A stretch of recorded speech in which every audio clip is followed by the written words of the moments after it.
படப்பிரச்சனைக்கு இதுவரை விஜய் ஏதாவது ஒரு கணிசமான ஒரு எதிர்ப்பை பதிவு செய்திருக்கிறாரா? அவங்க டீம் டிஜிபி ஆஃபீஸில், சென்னை சிட்டி போலீஸில் எங்கேயாவது இடத்துல கம்ப்ளைண்ட் கொடுத்துருக்கலாம்ல. நீங்கள் பாஜக குற்றம் சாட்டினாலும் ஒரு அர்த்தம் இருக்கு. திமுக எப்படி பொறுப்பாகும்? எதையும் பொறுப்பேற்கிற தன்மையில் விஜய் கிடையாது. விஜய்க்கு அந்த எண்ணம் இருந்தால் அந்த படம் என்னைக்கு ரிலீஸ் ஆகும். ஃபிளாஷ் நியூஸ் போயிட்டு இருக்கு. காரைக்குடியில் பிரச்சாரத்திற்கு போன விஜய் அங்கே பேச முடியவில்லை, நேரம் கடந்து விட்டது என்று திரும்பி இருக்கிறார். என்ன காரணம்? அந்த அனுமதி நேரத்திற்கு உட்பட்டு நீங்க போயிருக்குமா வேண்டாமா? ஏன் போல? மற்ற கட்சி தலைவர்களுக்கு அவங்க விரும்பிய நேரம் கொடுக்கப்படுது, ஆனா அதே தாவேகாவுக்கு நடக்கும்போது மட்டும் எங்களுக்கு இவ்வளவு ரெஸ்ட்ரிக்ஷன்ஸ் வருது அப்படிங்கிற ஒரு குற்றச்சாட்டை யாராவது நம்புவாங்களாங்க? கார்ல போயிருந்தாலே இந்த குறித்த நேரத்துக்கு போயிருக்க முடியும். இடையில சைக்கிள்ல பயணம். ஏன் சைக்கிள்ல போறீங்க? ஒரு கவனம் இருக்கிறதுக்கு இன்னும் கவனம் இருக்கணும். நீங்க யாருன்னு தெரியாதாளா? நீங்க பெரம்பூரிலும் ஜெயிக்க முடியாது, திருச்சிக்கிலும் ஜெயிக்க முடியாது நான் நம்புறேன். மீண்டும் ஒரு படம் நடிக்க போகிறேன் அப்படின்னு அறிவித்து விட்டு போனால் நீங்க ஆச்சரியப்படாதீங்க. திரும்ப திரும்ப காலில் எதுக்கு பேசணும்? அவர் ரிவர்ட் ஆகிறாரு. தப்பு. எடப்பாடி பழனிசாமி பேச தப்பு. பாஜக இந்த தேர்தலில் ஒரு முனைப்பு காட்டலையோ அப்படின்னு ஒரு தாட் வருதா? நான் அது கடுமையாக மறுக்கிறேன். 15 வருஷமா கத்தினுக்கிறேன். உங்ககிட்ட கத்துறதுக்கு சுடுகாட்டில் போய் கத்தினா கூட பணம் கூட 5 பணம் எழுந்திருக்கும் அப்படிங்கிற. தமிழ்நாடு ஜனம் உங்களுடைய குரலுக்கு செவி சாய்க்கவில்லைனால் சுடுகாட்டில் இருக்கிற பணம் செவி சாய்க்குமா? நகைச்சுவை நீங்க பேசுறீங்க.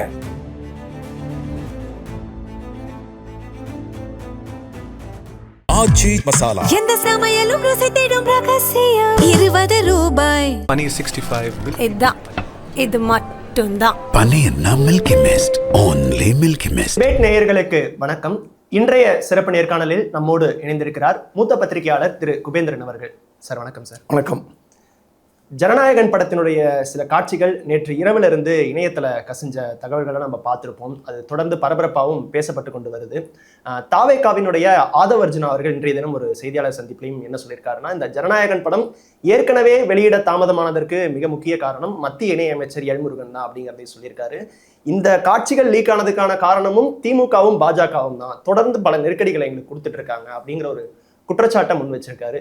இந்த தேர்தல் நெருங்கிட்டு இருக்கக்கூடிய இந்த நேரத்துல இப்படி ஒரு விஷயம் நடந்திருக்கிறது எதற்காக சார்? யாரு குறி வச்சு செய்யறாங்களா?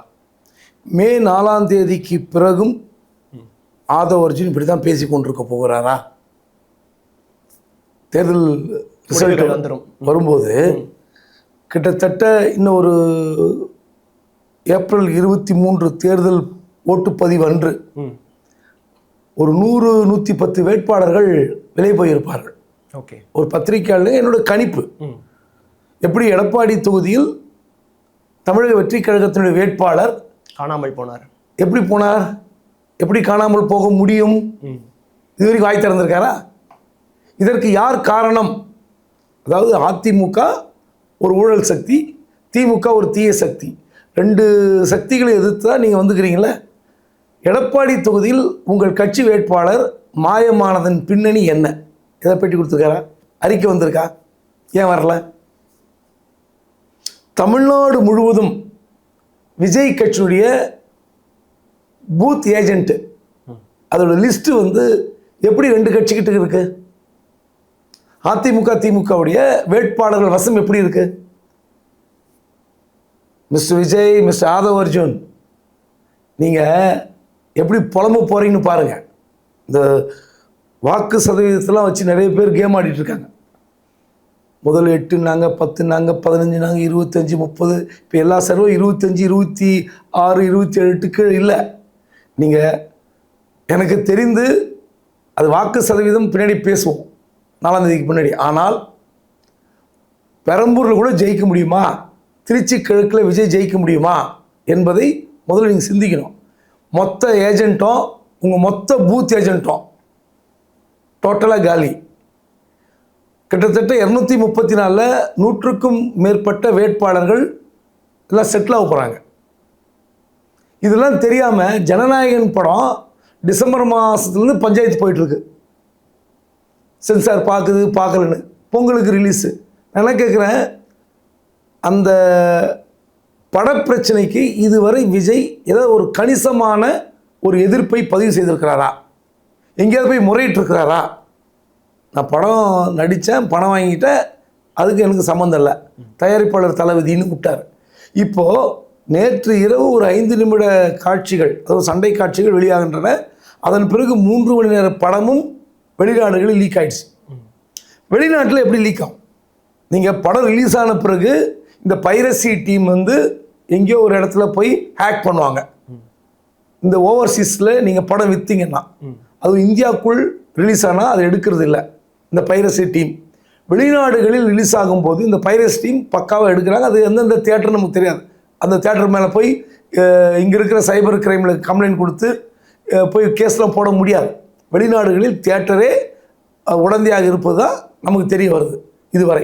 சரி, நான் என்ன கேட்குறேன், இப்போ இந்த காட்சிகள் அடங்கிய இந்த ஃபைல், அந்த படப்பெட்டி அல்லது அந்த கியூப் மாதிரி இருக்கிற ஒரு சிஸ்டம், இது 4 பேர்கிட்ட தான் இருக்குன்றாங்க இதுவரை. ப்ரொடியூசர் அது வந்து கேவிஎன் ப்ரொடக்ஷன்ஸ்னு ஆந்திராவை சேர்ந்த ஒரு தயாரிப்பாளர். அடுத்து ஆக்டர் விஜய் கிட்ட இருப்பதாக சொல்கிறார்கள். ஓகே.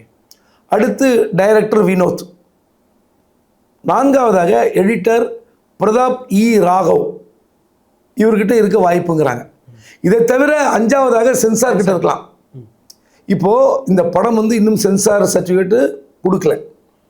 அப்போ இதை யார் வந்து லீக் செய்திருப்பார்கள் என்ற விஷயம் வந்து கண்டுபிடிக்கப்பட வேண்டிய ஒன்று, மறுக்கல. சரி, விஜய் என்ன பண்ணியிருக்கணும்? இன்றைக்கி படம் ரிலீஸ் ஆச்சுல, அவங்க டீம் டிஜிபி ஆஃபீஸில், சென்னை சிட்டி போலீஸில் எங்கேயாவது இடத்துல கம்ப்ளைண்ட் கொடுத்துருக்கலாம்ல. இந்த மாதிரி இல்லை சைபர் இதில் ஏதோ எங்கேயோ சைபர் கிரைம்லையோ எங்கேயோ முறையிட்டார்களா தெரியல. ஆனால் இணையதளத்தில் பெரிய ஒப்பாரி ஓலம் வந்தாச்சு. இந்த 4 பேர் நான் சொல்ல முதல்ல 4 பேர், தயாரிப்பாளர், director, hero, editor plus censor board, இவர்களை தவிர வேறு யார் வெளியிட்டிருக்க முடியும்? இந்த படம் வந்து நீங்கள் திருட்டுத்தனமாக வெளியிட்டு என்ன பண்ண போகிறாங்க? இது எவ்வளோ பெரிய லாஸ் தயாரிப்பாளருக்கு. அந்த லாஸ் அவர் எப்படி ஈடுகட்ட முடியும்னே தெரியல அவரால். நீங்கள் இப்போ எல்லாம் இப்போ வந்துடுச்சுன்னா எல்லாம் வந்துடும். அது ஆந்திராவில் பாலகிருஷ்ணா நடித்த அந்த பகவந்த் கேசரி, இந்த பகவந்த் கேசரியோட ரெப்ளிகாங்கிறாங்க. இப்போ வந்து ஆல்மோஸ்ட் விமர்சனம் வந்துடுச்சு. தயவு செய்து கையெடுத்து கும்பிட்றோன்ற மாதிரிலாம் போட்டு கேலி பண்ணிட்டு இருக்காங்க. அது வேற. ஒரு ஆடியோ லான்ச் நடந்த பிறகு அந்த படம் உடனே ரிலீஸ் ஆகியிருந்தால் மிகப்பெரிய பொருளாதாரத்தை ஈட்டி கொடுத்துருக்கும். இல்லை, அதற்குமே காரணம் இங்க இருக்கக்கூடிய திமுக அரசா இருக்கட்டும், மத்திய அரசு ஏதோ மாறி மாறி காரணம் தானே சொல்றாங்க. இந்த பராசக்தி படம், இந்த படம் ரெண்டுமே ஒரே டைம்ல தான் அந்த சென்சார் போர்டு இஷ்யூல. திமுகன்னு எப்படி சொல்ல முடியும்? நீங்க பாஜகன்னு சொன்னா கூட அது ஒரு அர்த்தம் இருக்கு. ஓகே, சென்சார் போர்டு அவங்க கண்ட்ரோல் இருக்குன்னு சொல்லலாம். இங்க இருக்கிற அதிகாரிகள் பார்த்து விட்டு மும்பையில் இருக்கிற அதிகாரிகள் பார்க்க வேண்டும் என்று ஒரு உத்தரவு போட்டு அங்க போறாங்க. அது இன்ன வரைக்கும் வரல, கிளியரன்ஸ் வரல. அவருக்கு உடம்பு சரியில்லை, வயிற்று வலி அப்படிலாம் சொல்லி தள்ளுபடி ஆகிட்டே இருக்கு பார்க்கறதுல. நானே கேட்குறேன், நீங்கள் பாஜக குற்றம் சாட்டினாலும் ஒரு அர்த்தம் இருக்கு. திமுக எப்படி பொறுப்பாகும்? இல்லை, பராசக்தி படத்துக்கு மட்டும் அனுமதி கொடுக்கப்படலைனாலும் அதுக்கப்புறம் சென்சார் போர்டு சர்டிஃபிகேட் கொடுத்து படத்தை ரிலீஸ் பண்ணிட்டாங்களே. இல்லை, பராசக்தி ரிலீஸ் ஆனது ஆகல. ஓகே, அது இல்லை பிரச்சனை. அது முடிஞ்சு போனது. 2 படமும் ஒரே நேரத்தில் அந்த வழக்குகளை சந்திச்சு. அதாங்க, அந்த படத்துக்கும் சென்சார் வாங்கினதுக்கும் ஏதாவது பிரச்சனை இருக்கா? யாராவது கம்ப்ளைண்ட் பண்ணாங்களா? சென்சார் போர்டு வந்து நாங்கள் வந்து இந்த படத்தை வந்து 2வது முறை பார்த்து தான் சென்சார் செய்தோம்னு சொன்னாங்களா? அப்ளை பண்ணாங்க, கிடைச்சது வந்துருச்சு, முடிஞ்சு போச்சு. இப்போ உங்கள் படம் தானே பிரச்சனை. உங்கள் படம் பிரச்சனைக்கு எதுக்கு நீங்கள் வந்து திமுக மிரட்டல், எல்முருகன் வந்து பிரச்சனை செய்தார்னா, நீங்கள் எல்முருகன் பிரச்சனை செய்தால் இதுக்கு என்ன பண்ணியிருக்கணும்? லீகலாக அப்ரோச் பண்ணியிருக்கணும். ஏன் பண்ணல? இது வரைக்கும் நீங்கள் கோர்ட்டுக்கு போயிருக்காங்க, கொண்டு இருப்பாங்க வேற. கோர்ட்டுக்கு போன பிறகு 2வது முறை பார்த்து சர்டிஃபிகேட் பண்ணி ஆர்டர் போட்டாங்க. அது இன்னும் படம் பார்த்து இன்னும் இதுக்கு சென்சார் சர்டிஃபிகேட் வாங்காத காரணம் யார்? கொடுக்காதவர்கள் யார்? மத்திய அரசின் கீழ் செயல்படுகிற ஒரு தணிக்கை துறை. அது இன்னும் தன்னாட்சி துறைன்னு வேறு சொல்லிக்கிறாங்க. அட்டானமஸ் பாடி, அதுக்கு சம்மந்தம் இல்லை அப்படிலாம் குறை சொல்லாதீங்க, கேலி பண்ணாதீங்கன்னு அதுக்கு ஒரு பஞ்சாயத்து. சரி, ரைட்டு. இப்போ படம் ரிலீஸ் ஆயிடுச்சு. இப்போ இந்த படம் ரிலீஸ் ஆனதுக்கு இப்படி ஒரு தார்மீகமாக சொல்கிறேன்.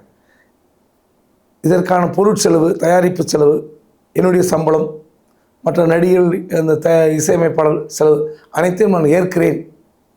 அனைத்தையும் ஏற்றுக்கொண்டு தயாரிப்பாளருக்கு அந்த நஷ்டத்தை சரி கட்டுகிறேன் அப்படின்னு விஜய் அறிவிக்க போகிறாரா? அறிவிக்கலாம்ல சார்.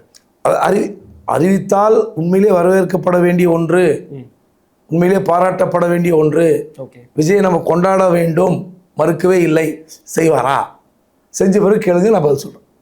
அதனால் எதையும் பொறுப்பேற்கிற தன்மையில் விஜய் கிடையாது. விஜய்க்கு அந்த எண்ணம் இருந்தால் அந்த படம் என்னைக்கு ரிலீஸ் ஆகும், உண்மையில் ரிலீஸ் ஆகிருக்கும். பார்க்க வேண்டியவர்களை பார்த்து அது முறையிடுகிற இடத்துல முறையிட்டு அது கொண்டு வருது மேட்டரே கிடையாது. பாஜக தான் மிரட்டிச்சுன்னாங்க. சரி, பாஜக மிரட்டிச்சு, உங்களுக்கு இந்த ஒய் பிரிவு ஸ்கேல் எப்படி கிடைச்சது? மத்திய அரசினுடைய அனுமதி. யார் புகார் கொடுத்தார்கள்? நாட்டு மக்களுக்கு எதாவது தெரியுமா?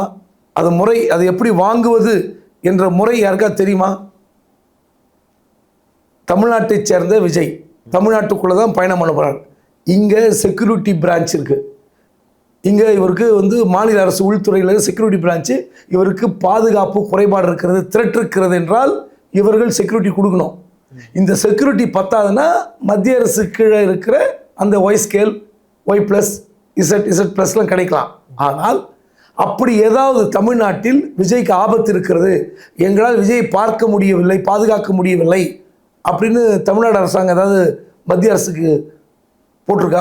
லெட்டர் போட்டிருக்கா? அந்த போர்டுக்கு யாருக்கா தெரியுமா? எப்படி உங்களுக்கு கிடைச்சது? எப்படி உள்துறை அமைச்சர் அமித்ஷாவுக்கு அதை நீங்கள் லெட்டர் கொடுத்தீங்க? எனக்கு போலீஸ் பாதுகாப்பு கொடுங்க, மத்திய பாதுகாப்பு கொடுங்கன்னு எழுதுனது யார்? அப்போதைய கவர்னர்கிட்ட போய் முறையிட்டது யார்? பாஜக கிட்ட உங்களுக்கு தொடர்பு இருக்குல்ல? ஏங்க அது வேணாங்க. 10 நாள் முன்னாடி ஒரு அமைச்சர் சொல்கிறார், ராம்தாஸ் அத்வாலே, மகாராஷ்டிரா சேர்ந்தவர், மத்திய அமைச்சர், பாஜக கேபினெட்டில் இருக்கார், சென்ட்ரல் கேபினெட்டில்.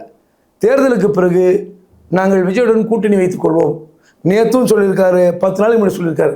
பியூஷ் கோயல் கூட சொல்லியிருந்தாரு, தேர்தலுக்கு விஜய் நமக்கு பெரிய அஃபெக்டா இருக்க மாட்டாரு, தேர்தல் முடிஞ்சா அவர் திரும்ப படத்துக்கே நடிக்க போயிடுவாரு, அதனால நமக்கு பாதிப்பு இல்லை. என்னவோ ஒன்று உங்களுக்கு தொடர்பு இருக்குல்ல. விஜய் நாங்கள் கூட்டணி வைத்துக்கொள்ளும், விஜயுடன் கூட்டணி வைத்துக்கொள்ளும்னு ஒரு மத்திய அமைச்சர், பாஜகவில் பங்கு பெறுகிற அமைச்சர் சொல்றாருன்னா என்ன அர்த்தம்? இது வரைக்கும் மறுப்பு இல்லை. நேத்தும் சொல்லியிருக்காரு, பேப்பர்ல இன்னைக்கு வந்திருக்கு. இந்த படத்தை அதை சொல்றேன், எந்த பொறுப்பும் கிடையாது. இன்னைக்கு காரைக்குடி சம்பவம் உள்பட இதை பொறுப்பு இருக்கு அவருக்கு. இன்னைக்கு போய் பேசாமல் திரும்பி இருந்தால் இப்போ ஃப்ளாஷ் நியூஸ் போயிட்டுருக்கு. நம்ம பேசுகிற நேரத்தில் காரைக்குடியில் பிரச்சாரத்திற்கு போன விஜய் அங்கே பேச முடியவில்லை, நேரம் கடந்து விட்டது என்று திரும்பி இருக்கிறார். என்ன காரணம்? அவருக்கு என்ன பொறுப்பு இருக்கு? அரசியல்னா என்ன? நீங்கள் காரைக்குடிக்கு பிரச்சாரத்துக்கு நேரம் அனுமதி வாங்கிட்டீங்க. அந்த அனுமதி நேரத்திற்கு உட்பட்டு நீங்கள் போயிருக்குமா வேண்டாமா? ஏன் போல? என்ன ரீசன்? சென்னையிலேருந்து கிளம்புறீங்களே, ஏன் முதல் நாள் ராத்திரி போய் மதுரையில் தங்கினா? மதுரையில் ஸ்டார் ஹோட்டலே இல்லையா? பெரிய பெரிய பங்களாக்கள் இல்லையா? உங்களுக்கு தொடர்பு இல்லையா?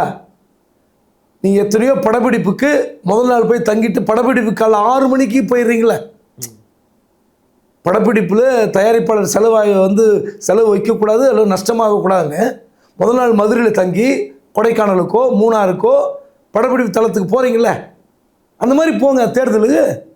தேர்தல் பிரச்சாரத்துக்கு மதுரையில் போய் முதல் நாள் தங்கிட்டீங்கன்னா இன்றைக்கி சீக்கிரம் போயிருக்கலாம். ஏன் போல?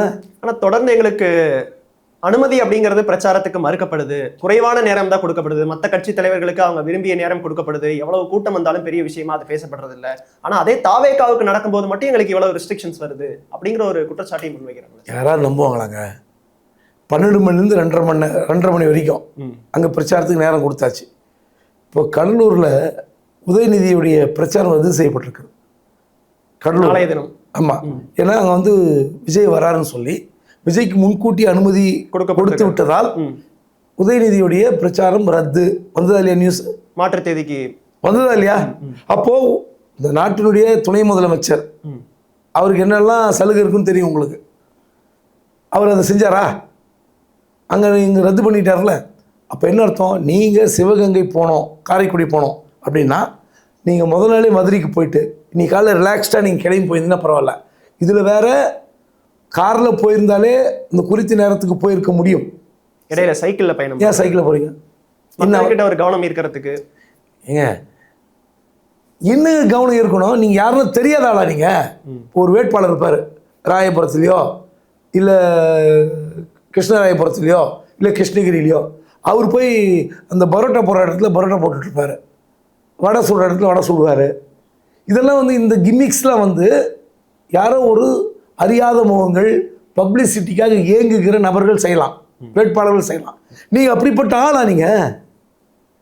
திடீர்னு வந்து சைக்கிளை ஓட்டிக்கிட்டு அதுக்கப்புறம் இறங்கி தடுமாறி கீழே விழுந்திருக்காரு. ஒருவேளை அந்த பாதுகாப்பு அதிகாரிட்டார் இன்னும் 2 பேர் பிடிக்கிறாங்க, தவறி கீழே விழுந்து அடிபட்டுருந்தா என்ன ஆகும்? அது தள்ளியவர்கள் திமுகன்னு ஆதவர்ஜன் ஒப்பாரி வச்சிருப்பார். ஏன்னா பின்னாடி ஓடுறவங்க அந்த பாதுகாப்பு எல்லாருமே யார் பார்க்குறோம், பவுன்சர்ஸ் எல்லாமே வந்து அவர் ஏற்பாடு பண்ண பவுன்சர்ஸ், கூட ஓடுறது அவரோட ரசிகர்கள். ஒருவேளை அவர் தவறி சைக்கிளை கீழே வந்து அங்கே சைக்கிள் இருக்கிற ஒரு ஸ்பேர் பார்ட்ஸ் அவர் தலையிலையோ கையிலையோ உடல்லையோ பட்டு ரத்தம் அடிந்திருந்தால் இதற்கும் காரணம் திமுகன்னு ஒப்பாரி வைக்கிறத தவிர அவர் வழியே இல்லை. இப்போ காரைக்குடியில் இன்றைய தினம் எப்படி இருக்கு சார்? 2 நாட்களுக்கு முன்பு நெல்லை தூத்துக்குடியிலையும் பிரச்சாரம் மேற்கொண்டிருந்தார். அதுலேயும் நிறைய விஷயங்கள் பேசியிருந்தார். உண்மையான காங்கிரஸ் வந்து தாவேகா கூட தான் இருக்கு, சில கோடிகளை கொடுத்து காங்கிரஸ் வந்து ஸ்டாலின் சார் வந்து விலைக்கு வாங்கிட்டாரு அப்படிங்கிற மாதிரியான நிறைய குற்றச்சாட்டுகளையும் வச்சிருக்காரு. தேர்தலுக்கு 30 நாளைக்கு முன்னாடி என் உடன் இருந்தவர்களை வச்சு எனக்கு எதிராக அவதூறு பரப்பப்படுது, இது போன்ற கருத்துக்களையும் முன்வைக்கிறாரு சார். இது எப்படி சார் பார்க்கலாம்? அதாவது இந்த தேர்தல் அரசியலில் வந்து தனி மனித நாகரிகத்தை எதிர்பார்க்க முடியாது. எவ்வளோ பெரிய தலைகளுமே மாறி மாறி பேசிப்பாங்க. எடப்பாடியை பற்றி உதயநிதி அவர்கள், முதலமைச்சர் ஸ்டாலின் அவர்கள் பேசுவது ஒரு பக்கம், அவர்கள் இருவரையும் எடப்பாடி பழனிசாமி அவர்கள் பேசுவது இன்னொரு பக்கம். அசிங்கமாக இருக்கு. ஒரு தலைவர்கள் என்ற அந்தஸ்தில் இருப்பவர்கள் இப்படி பேசக்கூடாது. நீங்கள் கேட்ட கேள்வி விஜய்க்கு நான் வரேன். விஜய் சொல்றாரு, என்னுடன் இருப்பவர்களை பயன்படுத்தி எனக்கு எதிராக செயல்பட வைக்கிறார்கள். இது எப்படிங்க சரி? நீங்கள் கூட கேட்டீங்களா, நீங்கள் கேள்வி வச்சுட்டீங்க, நான் உங்களை குறை சொல்லலை.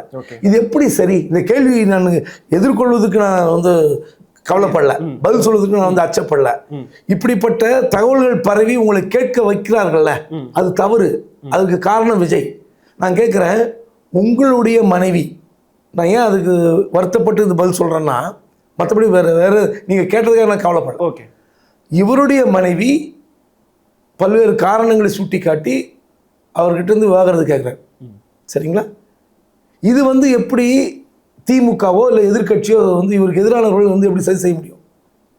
இதற்கு யார் காரணம்? இதை விட கொடுமை, அந்த அம்மா ஃபைல் பண்ணுது விவாகரத்து கேட்டு. அதன் பிறகு மகாபலிபுரத்தில் ஒரு பேச்சினார். ஒரு தடவை மகாபலிபுரத்தில் ஒரு கூட்டத்தில், இந்த விவகாரங்களை நினைத்து நீங்கள் கவலைப்பட வேண்டாம், ஒருத்தே இல்லை அப்படிங்கிற. ஆமாம், ஒருத்தே இல்லை, ஹர்ட்டாவாதிங்கிறார். ஒருத்தே இல்லைன்னு சொன்ன பிறகு நீங்கள் அந்த அம்மா ஃபைல் பண்ணது அந்த அம்மாவுடைய விருப்பம். அதன் பிறகு நீங்கள் எப்படி டீல் பண்ணுறீங்க? அது அந்த மேட்ரு ஒர்த்து இல்லைங்கிறீங்க. அப்போது உங்கள் மனைவியை உங்களுக்காக பல சுகதுக்கங்களை பல்வேறு விஷயங்களை வந்து சாக்ரிஃபைஸ் பண்ண ஒரு மனைவியை ஒர்த்து இல்லைங்கிறீங்க. அது கூட ஒரு பெரிய விமர்சனம் வந்தது எல்லாரும். அதன் பிறகு சொந்த கட்சியினரே கூட அதிருப்தி தெரிவிச்சிருந்தாங்க. அதன் பிறகு விஜய் மனைவி எங்கேயாவது வந்து ஒரு பப்ளிக் ஃபோரத்தில் நின்று என்னென்ன பிரச்சனைன்னு பேசி அவமானப்படுத்த முடியாதா? பேட்டி கொடுக்கலாம்ல இல்லையா? பேட்டி கொடுத்தாங்களா?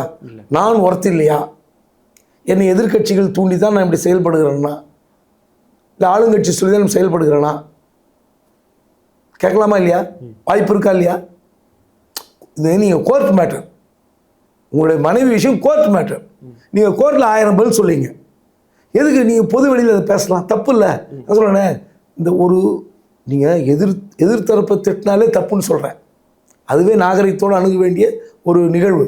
ஆனால் சொந்த மனைவி விவகாரத்தை நீங்கள் வந்து இன்னொருத்தர் கையில் எடுத்து கொண்டு விளையாடுகிறார்கள் என்று சொல்வது இழிவிலும் இழிவானது. அதே போல் இந்த வரக்கூடிய கூட்டம் அப்படிங்கிறது நாளுக்கு நாள் இப்போ நெல்லையிலே நம்ம பார்த்துருப்போம். நெல்லை முடிச்சுட்டு தூத்துக்குடியில் போகும்போது அந்த இடத்துலையுமே இதே மாதிரி ஒரு பரப்புரையில் பேசுறதுக்கான நேரம் இல்லை, கிளம்பி போயிட்டாரு. திரும்பவும் இந்த கூட்டம் அதிகப்படியாக வர்றது வந்து ஒரு எழுச்சியை காட்டுதா, இல்லை மீண்டும் ஒரு தவிர்க்கப்பட வேண்டிய ஆபத்தாக நம்ம பார்க்கணுமா? இல்லை, எல்லா இடத்துலையும் இந்த மீடியா காட்டுற வேலைங்க அது. ஓகே, இந்த மீடியா தான் நம்ம குறை சொல்லணும்.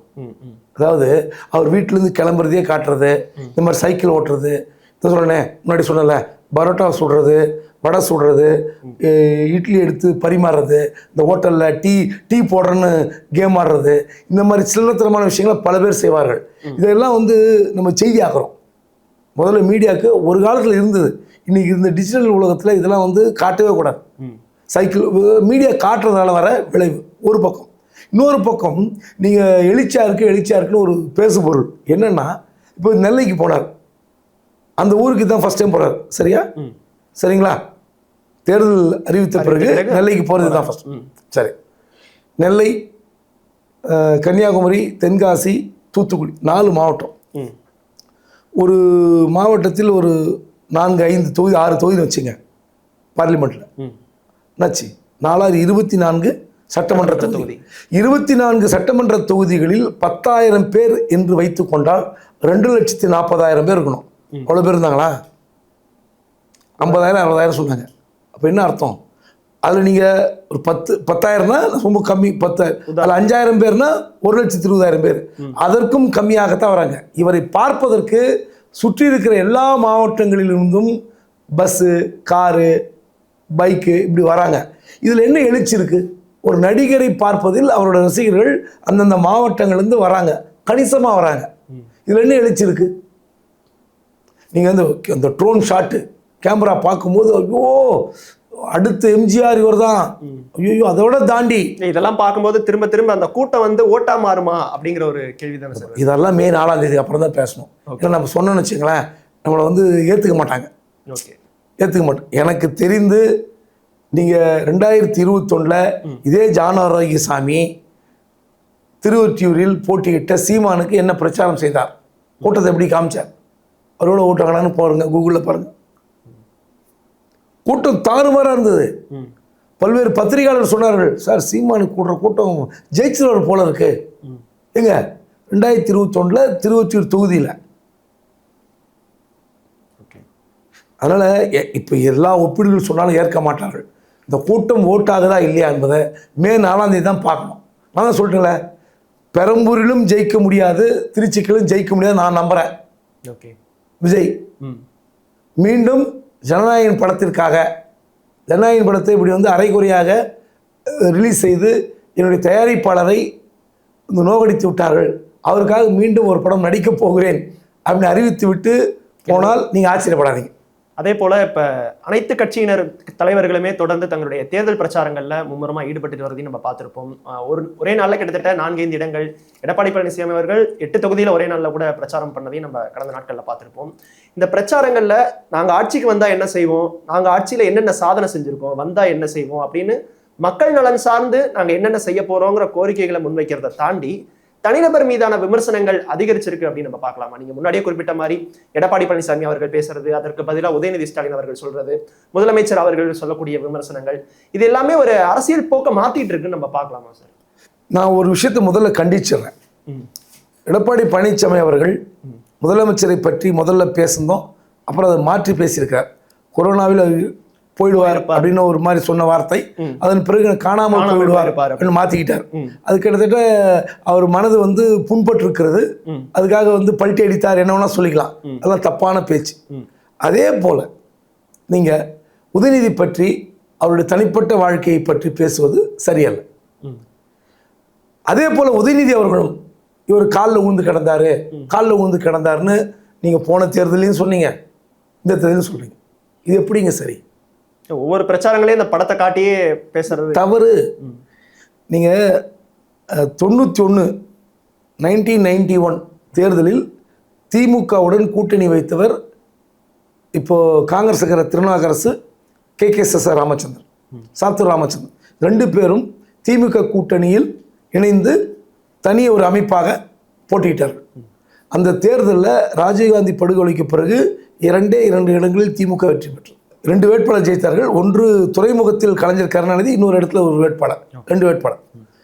இந்த இடத்துல திமுக கூட்டணியில் பங்கேற்ற ஒரு அமைப்பு மூலமாக பங்கேற்ற திருநாகரசும் அவங்களும் ஜெயிச்சாங்க, சாத்தூர் ராமச்சந்திரன். அதன் பிறகு ஒரு கடும் நெருக்கடி சாத்தூர் ராமச்சந்திரன், ஒட்டு மொத்தமாக திமுகவே தோத்து போச்சு. கலைஞர் கருணாநிதி ராஜினாமா பண்ணிட்டார். அதன் பிறகு செல்வராஜ் நின்று ஜெயிக்கிறார் துறைமுகத்தில். என்ன பண்ணுறாரு, போய் மனைவியுடன் போய் ஜெயலலிதாவை சந்தித்து காலில் விழுகிறார். யாரு காலில் விழ சொன்னதாக தகவல். சாத்தூர் ராமச்சந்திரன் அவர் மனைவியோடு போய் காலில் விழுந்தார். இந்த படம் பெரிய பேசு பொருளானுச்சு. அதாவது கிட்டத்தட்ட ஒரு 10 வருடங்களுக்கு மேல் சாத்தூர் ராமச்சந்திரனா ஜெயலலிதா காலில் விழுந்த படத்தை போடுவாங்க, அந்த அளவுக்கு கேவலப்படுத்தினார்கள். இப்போது அந்த கட்சியில் சேர்த்துக்கிட்டாங்க, ஏதோ பண்ணாங்க, காலில் விழுந்தாங்க, படம் எடுத்தாங்க. இது காலில் விழுறது அரசியலில் சகஜமாக போச்சு, ஒரு சுயமரியாதைக்கான விஷயமாக பார்க்கப்படுவதில்லை. இப்போது எடப்பாடி பழனிசாமி அவர்கள் முதலமைச்சர் ஆவார் என்று 2017 யாராவது கணிச்சிருப்பாங்களா? வாய்ப்பில்லை. வாய்ப்பில்லை. ஒன்று ஜெயலலிதா இறந்த பிறகு சசிகலா, இல்லைன்னா டிடிவி தினகரன், ஓ பன்னீர்செல்வம். இது இந்த 3 பேர் தான். எடப்பாடி பழனிசாமி என்ற ஒரு நபரை முதலமைச்சர் ஆக்குவார்கள் அப்படின்னு யாரா எதிர்பார்த்தார்களா? இல்லை. அப்படிப்பட்ட ஒரு அமைச்சர் இருப்பதாக பலருக்கும் தெரியாது. உண்மை. அப்படி இருக்கும்போது அவர் முதலமைச்சராக அறிவிக்கப்படுகிறார். அந்த நேரத்தில் காலில் விழுறார். அது சரியா தப்பா என்பது அவரே சொல்லிட்டாரு. காலில் விழுந்து ஆசீர்வாதம் வாங்குறது தப்பு இல்லை, தமிழர் பண்பாடு தான் சொல்றாரு. நான் இப்படி கேட்குறேன், நான் ஏன் இதை சொல்லக்கூடாதுன்னு சொல்றேன்னா, தொடர்ந்து ஒரு விஷயத்தை நீங்கள் அவதூறு பரப்பக்கூடாது. நீங்கள் கேட்டீங்களே, ஒரு தமிழ்நாட்டுக்கு என்ன செய்வோம், நீங்கள் என்ன செஞ்சீங்க, அதில் என்ன தப்பு, இந்த திட்டங்கள் தவறு, இந்த திட்டங்களை நாங்கள் சீரமைத்து இப்படி செயல்படுவோம், தமிழ்நாட்டு மக்களுக்கு தேவை, நீங்கள் ஒரு ப்ரொடக்டிவாக பேசுங்கன்னு தான் சொல்கிறேன். திரும்ப காலில் எதுக்கு பேசணும்? அவர் ரிவர்ட் ஆகிறாரு, எகிரி அடிக்கிறார், தேவையில்லாதெல்லாம் பேசுகிறார். தப்பு. எடப்பாடி பழனிசாமி பேச தப்பு. இந்த இடத்துல ஒரு கேள்வி கேட்குறேன். திடீரென்று 2026 திமுக ஆட்சி பிடிக்கிறது. முதலமைச்சர் ஸ்டாலின் அமைச்சரவை கூட்டத்தை கூட்டி, நான் முதலமைச்சர் ஆக மாட்டேன், இந்த பதவியை யாருக்கும் தெரியாத அளவுக்கு இருக்கிற நிலைமையில் சாத்தூர் ராமச்சந்திரன் முதலமைச்சர் பதவி என்ன பண்ணுவார்? சாத்தூர் ராமச்சந்திரன் சொல்லுங்க. இதே மாதிரி ரியாக்ட் பண்றதுக்கு ஒரு வாய்ப்பு இருக்கு. காலில் விழுவாருங்க, காலில் விழுவார். 76 வயது, இவருக்கு 73 வயது. காலில் விழுவார். சரி, சாத்தூர் ராமச்சந்திரன் வேண்டாம், ரகுபதி முதலமைச்சர் சொன்ன என்ன பண்ணுவார்? இதே நடக்கிறதுக்கு வாய்ப்பு இருக்கு. அந்த பதட்டத்தில், அந்த மகிழ்ச்சியில் என்ன செய்யறேன்னு தெரியாம விழுவாங்களா இல்லையா? அவரோட வயது பெரிய ரகுபதி, நான் வயதானவரை சொல்றேன், வயது குறைந்தவரை சொல்ல. நடக்குமா நடக்காதா? அனிதா ராதாகிருஷ்ணன் யாரை எதிர்பார்ப்பீங்களா? முதலமைச்சர் அனிதா ராதாகிருஷ்ணன் சொன்னால் என்ன செய்வார் அனிதா ராதாகிருஷ்ணன்? ஸோ அது இயல்பு. நீங்க அந்த இடத்துல இது பெரிய டிபேட் ஆக்குவாங்க. குபேந்திரன் குணஷ்டமாக பேசுகிறான், குதர்க்கமாக பேசுகிறான், காலில் விழுந்தார் எடப்பாடி, அது உண்மையிலே வரலாற்று சம்பவம், அது காலகாலத்துக்கு பேசும். ஆனால் தலைவர் அந்தஸ்தில் லீடர் லெவலில் இருக்கிறவங்க இதை பேசக்கூடாது. ஒரு பேச்சாளர், அடுத்தடுத்து ஒரு திமுகவில் ஒரு பலதரப்பட்ட பேச்சாளர், அவங்க பேசிட்டு போட்டோம், தலைவர்கள் பேசக்கூடாதுன்னு தான் நான் சொல்கிறேன். ஓகே. நீங்கள் சிஎம் துணை முதல்வர் என்பது கிட்டத்தட்ட அந்த அந்தஸ்து மிகப்பெரிய அந்தஸ்து. அவர் டேபிள் காலில் உண்டார், அது எத்தனை முறை சொல்வீங்க? சலித்து போகல மக்கள்கிட்ட. நான் மக்களுடைய மனதாக பிரதிபலிக்கிறேன். ஓகே. ஸோ கிட்டத்தட்ட நீங்கள் மாறி மாறி இப்படி பேசிக்கொள்வதால் தனி மனித நாகரிகமே அற்று போய்விடுகிறது. அதனுடைய உச்சபட்சமாக எடப்பாடி பழனிசாமி அவர்கள் நேற்று இன்னொரு வார்த்தையை விட்டார். கனிமொழி பற்றி ரொம்ப ஒரு வார்த்தையை விடுறார். அது மிகப்பெரிய தவறு. நீங்கள் எதை சொல்லணும், அடிக்கிற வெயில், இந்த ப்ரெஷர், டென்ஷன் எல்லாம் வார்த்தைகளை தடுமாற வைக்கிறது. இது ரொம்ப தவறு. நீங்கள் என்ன பேசுகிறோம், 2 தரப்புக்கும் சொல்கிறேன், நான் ஒரு தரப்பு மட்டும் சொல்ல, இரு தரப்புக்கும் நாகரிகமாக பேசுங்கள். ஓகே. தயவு செய்து நீங்கள் தலைவர்கள், நீங்கள் நாளைக்கு இவர் வந்தாலும் முதலமைச்சர், அவர் வந்தாலும் முதலமைச்சர், அப்படி இருக்கும்போது ஒரு பேச்சாளர் மாதிரி பேசக்கூடாது. சிவாஜி கிருஷ்ணமூர்த்திக்கும் எடப்பாடி பழனிசாமி வித்தியாசம் இல்லையா? நீ சிவாஜி கிருஷ்ணமூர்த்தி மாதிரி உதயநிதி பேச முடியுமா? மற்ற ஒரு அமைச்சர்கள் பேசினாலே தவறுங்க. நீங்கள் அந்த குடும்பத்தோட முக்கியமான ஒரு உறுப்பினர், நீங்கள் பேசக்கூடாது. அதனால் இந்த தனி மனித நாகரிகம் என்பதை தலைவர்கள் முதல்ல கடைபிடிக்கணும். நீங்கள் விமர்சிங்க, அவங்க திமுக பற்றி என்ன வேணால் விமர்சிங்க, தப்பு கிடையாது. ஆனால் அதற்கு என்ன மாதிரி பதில் தருவது என்று அவர்கள் அச்சப்படுகிற அளவுக்கு உங்கள் பேச்சு இருக்கணும். ஆனால் மாறி மாறி நீங்கள் காலில் விழுந்தது, அவர் இப்படி இருந்தார் அப்படி இருந்தார் திரும்ப பேசுவது மக்கள் கைத்தட்டுவார், விசிலடிப்பார்கள். அது கட்சி ரீதியாக எடுபடும். தயவு செய்து இது நல்லதல்ல. ஓகே. 2 தரப்புக்கும். பாஜகவை பொறுத்த வரைக்கும் இப்ப இருக்கக்கூடிய இந்த தமிழ்நாடு சட்டமன்ற தேர்தலை பொறுத்த வரைக்கும் கடந்த முறை 20 தொகுதிகளில் போட்டிட்டு இருந்தாங்க. இந்த முறை 27 தொகுதிகளை கேட்டு பெற்றிருக்காங்க. தமிழ்நாடு தேர்தலில் அவங்க அதிகம் முனைப்பு காட்டலையோ அப்படிங்கிற ஒரு தோற்றம் உருவாகுதுன்னு நம்ம புரிஞ்சுக்கலாமா சார்? ஏன்னா முக்கிய தலைவராக இருந்த அண்ணாமலை அவர்கள் இந்த தேர்தலில் தனக்கு போட்டியிட விருப்பம் இல்லை அப்படிங்கிற விஷயத்தையும் சொல்லியிருக்காரு. ஒரு சில இடங்களில் வேட்பாளர்கள் நிறைய இடங்கள் வழங்கப்பட்டிருக்காங்க. சென்னையில் ஒரு தொகுதியில் மட்டும்தான் நிற்கிறாங்க. அதே போல கொங்கு மண்டலத்திலையும் கொடுத்துருக்காங்க. பாஜக இந்த தேர்தலில் ஒரு முனைப்பு காட்டலையோ அப்படின்னு ஒரு தாட் வருதா சார்? நான் அது கடுமையாக மறுக்கிறேன். அண்ணாமலைக்கு சீட்டு தரலன்றது தனி டிபேட். இல்ல அது ஒன் ஆஃப் த ரீசனா அது தனியா வச்சுங்க. அது ஒரு நாள் வாங்க நான் பேசுவோம். நான் அதை ஒமிட் பண்ணிடுறேன் உங்க கொஸ்டின்ல. ஆனா பாஜக இந்த தேர்தலில் முனைப்பு காட்டவில்லை, ஏற்கவே மாட்டேன். காங்கிரஸ் முனைப்பு காட்டவில்லை நீங்க கேட்டது வச்சுங்க, என்கிட்ட நிறைய பதில் இருக்கு. நூற்றுக்கணக்கான பதில் இருக்குது. அந்த கட்சிக்கு எத்தனை முக்கியத்துவம் தந்து தமிழ்நாட்டில் என்ன பிரச்சனை எல்லாம் நடந்த பிறகும் திமுக தூக்கி சுமக்கிறது. அப்படி இருக்கும்போது பாஜக தமிழிசை சவுந்தரராஜன் வேட்பாளர், மதுரையில் ராமசீனிவாசன் வேட்புமனு தாக்கலுக்கு பட்னாவிஸ் வந்திருந்தார்.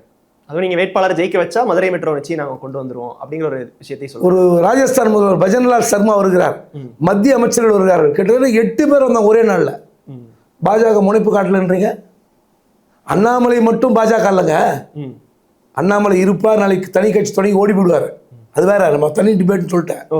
பாஜகவுக்கு இத்தனை பேர் வந்து வேட்பு மனுவில் கூட நிற்கிறார்கள்.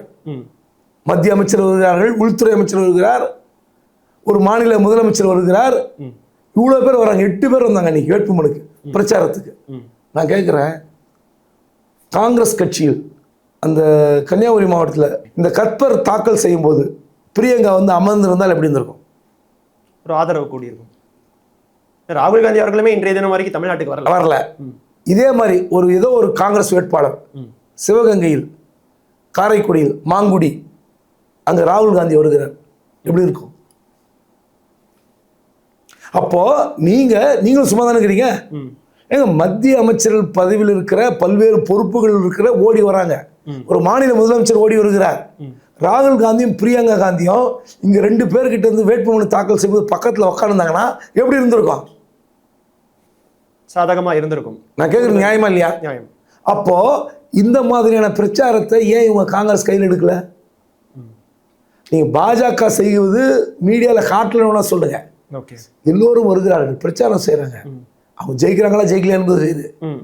திமுக கூட்டணி ஆட்சிக்கு வரப்போகுது, ஒரு கம்ஃபர்டபுள் எட்ஜ் இருக்கு, இப்படிலாம் பேசும்போது காங்கிரஸ் ஏன் வர மறுக்கிறது? நேற்று கூட ஒரு மரபிலை நகரில் பொதுக்கூட்டம், திமுக காங்கிரஸ் பங்கேற்குது. கர்நாடகா துணை முதலமைச்சர் சிவகுமார் வந்தார். அவர் என்ன பேசினார்? விஜய் பேசுறது சரியில்லை, ஒரிஜினல் காங்கிரஸ் எங்க கிட்ட இருக்குது, விலைக்கு போன காங்கிரஸ் தான் அங்க இருக்குன்றார். யாரோ ஒரு 4 பேர் வச்சுக்கிட்டு விஜய் பேசலாமா? அப்படி இதுதான் பிரச்சனை. ஸோ என்னை பொறுத்தவரை பாஜக ஓரளவு இல்லை, நன்றாகவே வேலை செய்கிறது. அதனால காங்கிரஸ் தான் இந்த இடத்துல தேசிய தலைமை பின்தங்கி இருக்கிறதுன்னு நான் குற்றம் சாட்டுறேன். அது கூட்டணி மீதான ஒரு அதிருப்தியாகவும் கூட இருக்கலாமா சார்? காரணம் ஏன்னா ஏற்கனவே தாவேகா கூட பேச்சுவார்த்தை நடத்தினாங்க. அதன் பிறகு ஸ்டாலின் 28+1 தொகுதிகளை கொடுத்து திமுக கூட்டணிக்கு திரும்ப ரீடைன் பண்ணிட்டாரு அப்படிங்கிற ஒரு விமர்சனங்களும் இருக்கு. ஸோ அது ஒண்ணுதான் காரணமா? நம்பர் பிரச்சனை, அதுக்கப்புறம் 3 சீட் எக்ஸ்ட்ரா வாங்கினீங்க, அப்புறம் தொகுதி பிரச்சனை, அதுக்கப்புறம் அதையும் முடிஞ்சது. எல்லாம் முடிஞ்சு வந்தாச்சு இல்ல, பிரச்சாரத்துக்கு வந்திருக்கணும், எல்லாம் முடிஞ்சு வந்தாச்சு. அப்புறம் என்ன பிரச்சனை? ஏன் வர மாட்டேங்கிறீங்க? ஏன் இப்போ என்ன ஒன்றா திமுக மீது குற்றச்சாட்டு வைக்கலாம். அதாவது ஏற்கனவே வைத்தது பிரச்சனை வேறு. தேர்தல் உடன்படிக்கையில் பிரச்சாரம் வரும்போது உங்களுடைய பங்களிப்பு என்ன? இந்த கேள்வி தான் எனக்கு முக்கியமாக பதில் வேணும். நீங்கள் ஏன் இப்போ எல்லா தேர்தல் முடிஞ்சிடுச்சு, 7ஆம் தேதியோட அஸ்ஸாம் முடிஞ்சிடுச்சு, கேரளா முடிஞ்சிடுச்சு, பாண்டிச்சேரி எல்லாம் முடிஞ்சிடுச்சு. ஏன் நீங்கள் இங்கே வரமாட்டேங்கிறீங்க தமிழ்நாட்டுக்கு? என்ன பிரச்சனை? அப்போ எதுக்கு இந்த கூட்டணி? நீங்கள் விரும்பிய மாதிரி விஜய் கட்சிக்கிட்டே போய் சேர்ந்துக்கலாமே. திமுகவுக்கு அது இன்னும் பயனாக இருந்திருக்கும். ஐயோ, அப்படி சொல்ல முடியாது. திமுக பயனில்லை, அதை விட்டுருவோம். நீங்கள் உங்களுக்கு பிடிக்காத ஒரு இடத்துல போய் நீங்கள் எப்படிங்க இருக்கணும்? ஒன்று இருந்தால் பிடிச்சிருந்தா இருங்க, இல்லை ஒதுங்கி போகிறது நமக்கு நல்லது. அப்போ ஏன் இல்லை நீங்கள் அப்படியே செய்யலை? அதான் சொல்கிறேனே, ஒரு உச்சக்கட்ட குழப்பத்தில் காங்கிரஸ் இன்னும் இருக்கிறது இதுதான் பெரிய பிரச்சனை. சீமான் அவர்களை பொறுத்த வரைக்கும் இந்த தேர்தல் களம் அவருக்கு எப்படி இருக்கு சார்? கடந்த தேர்தலையும் நீங்க எப்படி இருந்தது, வாக்கு சதவீதம் எவ்வளவு இருந்ததுங்கிறதெல்லாம் சொல்லியிருக்கோம். அங்கீகரிக்கப்பட்ட தேர்தல் கட்சியா அவங்க சந்திக்கக்கூடிய முதல் தேர்தலாகவும் இந்த சட்டமன்ற தேர்தல் இருக்கு. அவங்களுக்கான களம் எப்படி இருக்கு சார்? சீமான் வந்து சமீபத்தில் ஒரு பேசின நகைச்சுவையாக இருக்கிற மாதிரி தான் அதெல்லாம் எடுத்துப்பாங்க. 15 வருஷமாக கத்தினுக்கிறேன், உங்ககிட்ட கத்துறதுக்கு சுடுகாட்டில் போய் கத்தினா கூட பணம் கூட 5 பணம் எழுந்திருக்கும் அப்படிங்கிறார். தமிழ்நாட்டில் இருக்கிற மக்கள், தமிழ்நாடு ஜனம் உங்களுடைய குரலுக்கு செவிசாய்க்கவில்லைனால் சுடுகாட்டில் இருக்கிற பணம் செவிசாய்க்குமா? நகைச்சுவையாக நீங்கள் பேசுகிறீங்க. நீங்கள் அஸ்திவாரத்தை இடித்து தள்ளி அஸ்திவாரமே இல்லாமல் ஒரு கட்டடம் கட்ட முடியுமா? 5 ஆண்டுக்கு ஒரு முறை உங்கள் கட்சிகளுக்கும் இல்லை அந்த அஸ்திவாரத்தை சொல்ல. தமிழ்நாடு எப்படி பயணித்தது இதுவரை 75 ஆண்டுகளாக, எந்த மாதிரியான அஸ்திவாரத்தை வைத்து இந்த அரசியல் கட்டமைக்கப்பட்டது? ரொம்ப முக்கியம் அது. நீங்கள் யாரோ ஒரு பெரியார் தலைவர் இருந்தார், அவர் வந்து தன்னுடைய சுயநலத்துக்காக வந்து ஏதோ சொல்லி ஏமாத்திட்டாரு அப்படின்னு சொல்லி அது எடுபட்டிருந்தா உங்கள் பின்னாடி தமிழகமே திரண்டிருக்கும். பெரியார் என்ற ஒற்றை நபர் எந்த ஆதாயத்தையும் எதிர்பார்க்காமல், பதவி எதிர்பார்க்காமல் தமிழ்நாட்டை தூய்மைப்படுத்த வேண்டும், தமிழர்கள் படிக்க வேண்டும், அறிவியல் பூர்வமாக சிந்திக்க வேண்டும், அதெல்லாம் சொன்னதை தப்பு தப்பாக பேசி பெரியாரே ஒரு மண்ணு அப்படின்னு சொல்லி ஏமாத்திருக்கிறீங்களே, மாற்றி மாற்றி பேசுகிறீங்களே, 10 வருடத்துக்கு ஒரு முறை புதிய கொள்கை நீங்கள் புகுத்துறீங்களே, ஒருத்தனும் உங்களை நம்ப மாட்டான். போன முறை வாங்கினீங்களா 8.2, அது இந்த முறை 5 அல்லது 6 சுருங்க போகிறது. எழுதி வைத்துக் கொள்ளுது. அது யாரால எதுன்னு அப்புறம் பேசுவோம். ஆனால் நீ என்ன கத்தினாலும் சரி, என்ன பேசினாலும் சரி, நீங்கள் பழசுலேருந்து தாங்க புதுசு வரும். ஒரு புதிய விஷயங்கள் வந்து இப்போ பறவையிலிருந்து தான் விமானத்தை கண்டுபிடித்தான். பறவை எப்படி பறக்கிறது? ஏதோ அவனுக்கு ஒரு உள்ளுக்குள்ள ஒரு தேடுதல் இருந்தது, கண்டுபிடிச்சான். பழைய விவகாரங்களை வந்து ஒன்றுமே கிடையாது, குப்பையில் தூக்கி போடுங்க அப்படின்னு சொல்லி நீங்கள் குப்பையாக கருதுறீங்களே, எந்த காலத்திலும் பயனளிக்காது. இது சீமான் திருந்த போவதில்லை. நேற்று பெரியாரை தூக்கி பிடித்து விட்டு நீங்கள் வந்து கடவுள் கொள்கையை ஏற்றுக்கொண்டு நீங்கள் என்னென்ன பண்ணுங்க, தப்பு கிடையாது. இந்த கடவுள் மறுப்பில்ன்றது கொள்கையே வேற. பல பேர் வந்து கடவுள் மறுப்புல இருந்து அப்புறம் விபூதி பட்டையும் காவியமாக தெரிஞ்சவனா இருக்கான். அதெல்லாம் ஒன்றும் பிரச்சனையே கிடையாது. ஆனால் அந்த கடவுள் மறுப்பு கொள்கையை தாண்டி நீங்கள் பெரியாரை சிதைக்கிறீங்க தெரியுமா? தமிழ்நாட்டில் பெரியார் அவர்கள் ஏற்படுத்திய அந்த உண்மையான ஒரு சமூக நீதி, சமூக சமதர்ம நிலை இருக்குல்ல, அவர் வந்து இந்த பெண்களுக்காக போராடலாம் கொச்சப்படுத்துறீங்களே, அவர் என்ன உங்களெல்லாம் பேசவே கூடாதுங்க. ஒரு தலைமுறையில் 2 தலைமுறை தவறாக வழிநடத்தி அவர் கத்தி தவளையாகத்தான் போகிறார். வேற ஒன்றும் கிடையாது. இறுதியா ஒரே ஒரு கேள்வி சார். விஜய் அவர்கள் இந்த தடவை பெரம்பூர், திருச்சி கிழக்கு ஆகிய 2 தொகுதிகளில் போட்டியிட இருக்காரு. தாவேக்காவா திமுகவா அப்படிங்கிற ஒரு போட்டி தான் இந்த தேர்தலை பொறுத்த வரைக்கும் அப்படிங்கிறதையும் சொல்லியிருக்காரு. அந்த மாவட்டத்தினுடைய பொறுப்பு அமைச்சர்கள் அப்படின்னு நம்ம பார்க்கும்போது இப்போ திருச்சியை பொறுத்த வரைக்கும் KN நேரு அவர்கள் இருக்காங்க, இந்த பக்கம் வடசென்னையை பொறுத்த வரைக்கும் சேகர் பாபு அவர்கள் இருக்காங்க. இவங்க 2 பேருக்குமான ஒரு போட்டியாக நம்ம பார்க்கலாமா சார்? அந்த ஒரு விமர்சனம் பற்றி என்ன நினைக்கிறீங்க சார்? கண்டிப்பாக 2 பேருக்கும் நிறைய பொறுப்பு இருக்கிறது. ஓகே. திருச்சியில் வந்து இவரை ஜெயிக்க வைத்தால் தங்களுடைய மைலேஜ் குறைன்னு நேரு பயப்படுவார், யோசிப்பார். அதே தான் சேகர்பாபு அவர்களுக்கும். 2 பேரும் கடுமையாக போட்டி தருவார்கள். நான் தான் சொன்னேன்ல, திருச்சியிலும் ஜெயிப்பது கஷ்டம், சென்னையிலும் ஜெயிப்பது கஷ்டம். வாக்கு சதவீதம் வாங்கலாம் 25, அந்த அவர் போட்டியிடுகிற 2 தொகுதிகளில் 25% வாங்கலாம். ஆனால் ஒரு நேரோ மார்ஜினில் திமுகவோ அதிமுகவோ ஜெயிக்கலாம். நான் தப்பாக சொல்ல மாட்டேன். ஆனால் இவரை வந்து அரசியல்னா என்ன அப்படின்னு இவரே ஒரு அறிக்கை விட போகிறாரு. அது இதை விட காமெடியாக இருக்குது. இதுவரை செய்த காமெடியில் உச்சபட்ச காமெடியை மே 4ஆம் தேதி விஜய் செய்வார். பார்ப்போம், பொறுத்திருந்து பார்ப்போம் சார். தேர்தல் களம் எப்படி அமையுது, முடிவுகள் எப்படி வருதுன்னு. உங்களுடைய நேரத்திற்கும் கருத்திற்கும் நன்றி சார். நன்றி.